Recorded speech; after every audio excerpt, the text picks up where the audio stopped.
It looks like another Republican lawmaker has joined the ENDA cause. Senator Dean Heller announced on Monday that he too is in support of the Employment Non-Discrimination Act, making the passing of the bill very likely. The legislation, which would make it illegal to discriminate against someone on the basis of sexual orientation or gender identity, needs 60 votes to pass the Senate.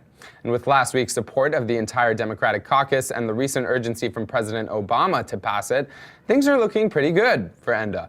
Senator Heller does join the ranks of Republican senators Susan Collins and Mark Kirk, who have already given their support to the legislation. Heller said, quote, "This legislation raises the federal standards to match what we have come to expect in Nevada, which is that discrimination must not be tolerated under any circumstance."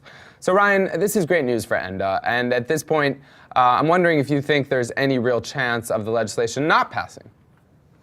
Well, I think certainly in the House it's going to be happening, but just today there was some bad news. I'm sorry, in the Senate it's going to be passing, but there's some bad news in the House today with House Speaker John Boehner saying that he doesn't support the legislation, which raises the possibility and the likelihood that this isn't actually going to come up for a vote over in the House, which is sort of surprising because there's that recent Huffington Post poll that we took that showed that actually the majority of Americans don't even realize that you can be discriminated against simply because of your sexuality and fired because of your sexuality.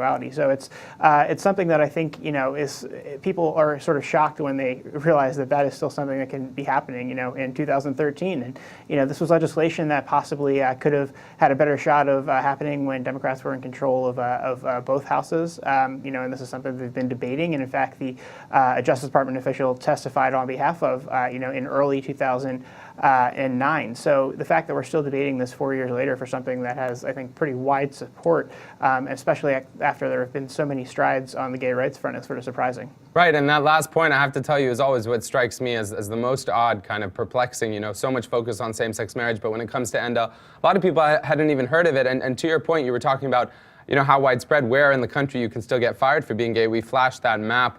I don't know if we still have it. Of course, these are being circulated online all the time just to draw awareness to, is it 33? It's 33 states, correct? Yeah, I believe that's correct. Yeah, so I mean, it is a lot of, especially more Democratic states, typically blue states, already do have these protections. But large portions of the South, as you can see demonstrated by that map, it's just there are no protections in place for people there.